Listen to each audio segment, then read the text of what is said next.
तो कहता है कि बना है शाह का मुसाहिब, बना है शाह का मुसाहिब, फिरे है इतराता। बहुत ही डिफरेंट है और इतना अमेजिंग है लाइन ये वाली। हुआ क्या था, अब किस्सा सुनो। तो गालिब साहब बिल्कुल आजकल मतलब कहते हैं जैसे काम धंधा नहीं था, बेरोज़गार थे, तो बाहर बैठे थे। तो वहाँ से शाह साहब के मतलब बहुत बढ़िया वाले शायर जा रहे थे, ज़ौक़ साहब। तो ज़ौक़ साहब की जब बग्गी जा रही थी तो गालिब ने एक तंज कसा और बोला, बना है शाह का मुसाहिब, फिरे है इतराता। ज़ौक़ को बात बुरी लग गई। ज़ौक़ भागते गए शाह के पास कि ऐसे ऐसे आज उसने गालिब ने एक तंज कसा है, ये ठीक बात नहीं है। तो गालिब साहब को बुलाया गया दरबार में। तो दरबार में जब गालिब साहब गए तो उनसे पूछा गया कि भाई तुमने ज़ौक़ को ऐसे ऐसे तंज कसा है, क्या बात है। तो गालिब साहब कहते नहीं नहीं, मैंने कोई तंज नहीं कसा है, मेरी तो वो शायरी थी, वो तो मेरी गज़ल का मुखड़ा है। बोले फिर हम भी सुनना चाहेंगे। तो गालिब साहब ने दोबारा बोला, बना है शाह का मुसाहिब, फिरे है इतराता, वगरना शहर में गालिब की आबरू क्या है। तो आज का ये किस्सा मैंने इसलिए सुनाया है क्योंकि आज का हमारा टॉपिक है मिर्ज़ा गालिब साहब। का पूरा नाम था मिर्ज़ा असदुल्ला बेग खान। जी हाँ, दिल्ली में इनसे बड़ा शायर, दिल्ली में क्या कहा जाए तो दुनिया में इनसे बड़ा कोई शायर नहीं हुआ है। इनकी शायरी को पूरी दुनिया ने आजमाया है। आज भी बहुत जगह पर इनकी शायरी बोली जाती है।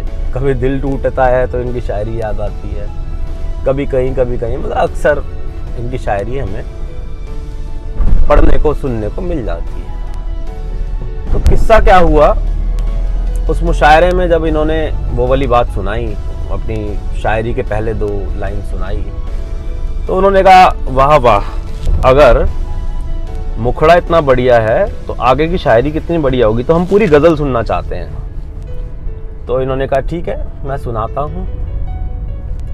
तो उसके बाद इन्होंने अपनी गज़ल शुरू की।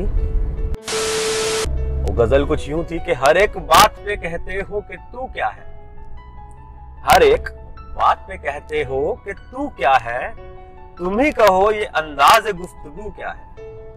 अंदाज़ गुफ्तगू मतलब बातचीत करने का तरीका। ये कैसा तरीका है, हर बात पे तुम कहते हो कि तू क्या है, तू क्या है, तू क्या है, वो वाली बात है ये कि हर एक बात पे कहते हो कि तू क्या है, तुम ही कहो ये अंदाज़ गुफ्तगू क्या है। रगों में दौड़ते फिरने के हम नहीं कायल, जब आंख ही से ना टपका तो फिर लहू क्या है। सब बोले वाह वाह वाह वाह, क्या गज़ल है, क्या बात है। तो उस दिन गालिब साहब को थोड़ा काम मिल गया, उस मुशायरे में थोड़े से पैसे मिल गए और गालिब साहब खुश होकर घर आए। और उनकी बीवी को भी पता था आज ये मुशायरे में गए हैं तो आज शायद घर में कुछ पैसे आएंगे, और इन पैसों से जो कर्ज में गरीबी में हम चल रहे हैं, घर में खाने को नहीं है, कुछ नहीं है, तो आज शायद राशन तो आ ही जाएगा। तो हुआ बड़ा अजीब किस्सा कि गालिब साहब घर पहुंचे, साथ में गधे पे कुछ चीजें लाद रखी थी। तो बेगम को लगा, उनकी जो वाइफ है उनको लगा कि आज तो खाना आया है। जब पास जाके देखा तो गधे पे सिर्फ शराब की बोतलें लाद रखी थी और खाना नहीं था। तो उसने पूछा कि आज तो तुम्हें खाना लाना चाहिए था, मतलब राशन लाना चाहिए था, ये तुम क्या ले आए हो। तो गालिब साहब ने एक बहुत मजेदार बात वहां पे कही कि तुम 5 टाइम नमाज पढ़ती हो, अल्लाह को याद करती हो, खाना देने का वादा अल्लाह ने किया है, वो तो वो दे देगा, लेकिन शराब का वादा अल्लाह ने नहीं किया है, वो मुझे खुद अपने आप जुगाड़ करनी है, अरेंज करनी है, इसलिए मैं शराब ले रहा हूँ। गालिब साहब थोड़े से नास्तिक थे, कुछ बातों में मतलब था उनका सिस्टम ऐसा, मगर आदमी बहुत बढ़िया थे। तो उनके कुछ और किस्से मैं आपको सुनाता हूँ। जब पहली बार मुशायरे में बुलाया गया गालिब साहब को, तो गालिब साहब गए। जब शमा इनकी तरफ रखी गई, शमा एक वो दिया जला होता है, उसमें उसको एक एक बंदे के पास रखते हैं, फिर वो अपनी शायरी पूरी करता है, फिर उस शमा को आगे रख दिया जाता है, और जब मुशायरा खत्म हो जाता है उस शमा को बुझा दिया जाता है। ये प्रोसीजर ये वाला आज भी फॉलो होता है, लेकिन कम ही वो मुशायरे रह गए हैं, अब वैसी वाली बात नहीं रही। तो तब की बात है जब शमा इनके पास आई तो इन्होंने शायरी शुरू करी। पहला शेर बोला किसी को कुछ समझ नहीं आया, दूसरा बोला नहीं समझ में आया, तीसरी लाइन बोली। और क्या होता था, जब जैसे मैं अगर शायरी बोल रहा हूँ तो सामने वाला उस शायरी को आगे उठाता था, मतलब रिपीट करता था, तो एक महफिल जमती थी। तो इन्होंने बोला कि मत्था उठाइए, मतलब मत्था कहते हैं उस लाइन के बाद वाले उसको, कि आप मत्था उठाइए। तो सामने जो शायर बैठे थे साहब कहते हैं मत्था बहुत भारी है, उठ नहीं रहा है।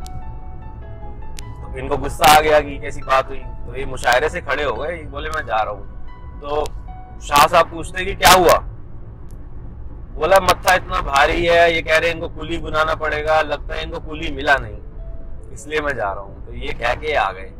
बहुत ही गरीबी के दिन, बहुत बुरे हाल में आदमी, लेकिन अपनी कहते हैं ना इज्जत को मार के वो कुछ नहीं करना चाहते थे। तो इस कारण उन्होंने वो मुशायरा वहीं छोड़ दिया और वहां से घर चले आए, जबकि जेब में ना पैसे ना कुछ, बहुत फकीरी वाले हालात, लेकिन आ गए। बोले नहीं, मेरे को ऐसी जगह काम नहीं करना जहां मेरे को जलील किया जा रहा है और मेरी शायरी की बेइज्जती की जा रही है। तो वहां से उठकर चले आए। जब मुगल राज खत्म हुआ तो अंग्रेजों का राज शुरू हो गया यहाँ पर। तो उस वक्त गालिब साहब को एक बार पकड़ लिया गया, ये जुआ खेलते थे, तो इनको एक बार पकड़ लिया गया। तो जब मजिस्ट्रेट के सामने पेश किया गया, उस टाइम जो मजिस्ट्रेट थे अंग्रेज थे वो, तो उन्होंने पूछा कि तुम मुस्लिम हो? तो उन्होंने कहा साहब आधा मुस्लिम। तो वो बड़े कंफ्यूज हुए, बोले आधा मुस्लिम कैसे? बोले शराब पी लेता हूँ, बाकी कोई गलत काम नहीं, इसलिए मैं आधा मुस्लिम। तो ये बात सुन के मजिस्ट्रेट साहब ने इनको छोड़ दिया, इनको सजा नहीं दी। बोले जाओ, तुम जाओ।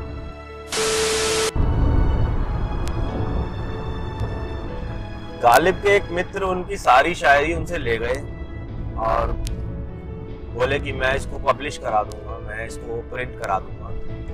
तो गालिब साहब ने कहा ठीक है, 2 पैसे आ जाएंगे अगर ऐसा कुछ हो गया तो।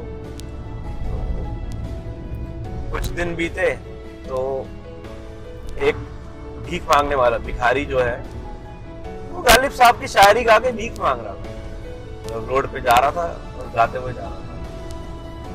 गालिब साहब बड़े हैरान हुए कि ये शायरी तो मैंने सिर्फ अपने दोस्त को दी थी पब्लिश होने के लिए, ये कैसे हो गया?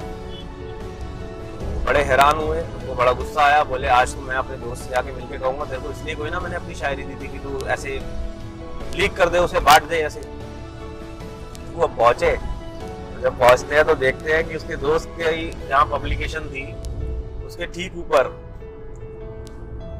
ऊपर एक तबायफ नाच रही थी, और वो भी गालिब साहब की शायरी नहीं, गालिब साहब की शायरी गा रही थी और वहां पे नाच रही थी। तो तब गालिब साहब को इतना तो हो गया, चलो जो भी इसने किया ठीक किया, एटलीस्ट मेरी शायरी लोग गा रहे हैं, उसमें नाच रहे हैं। एक साधु और एक तबायफ, एक साधु और एक तबायफ, ये दोनों मिलके मेरी शायरी को कहीं ना कहीं प्रमोट कर रहे हैं, मतलब।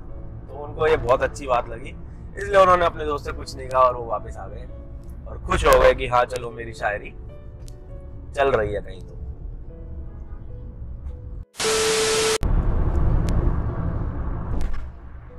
इसके बाद मैंने गालिब साहब की, खैर देखो बहुत सारी गजलें हैं, मैं उतना याद नहीं रख पाता हूँ, और आपको पता है आजकल बिना स्क्रिप्ट काम चल रहा है सारा, तो जो मुझे याद है वही मैं सिर्फ बता देता हूँ।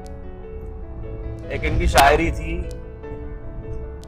बाजी चाय अतफाल, बाजीचा ये अतफाल है दुनिया मेरे आगे, होता है शबो रोज तमाशा मेरे आगे।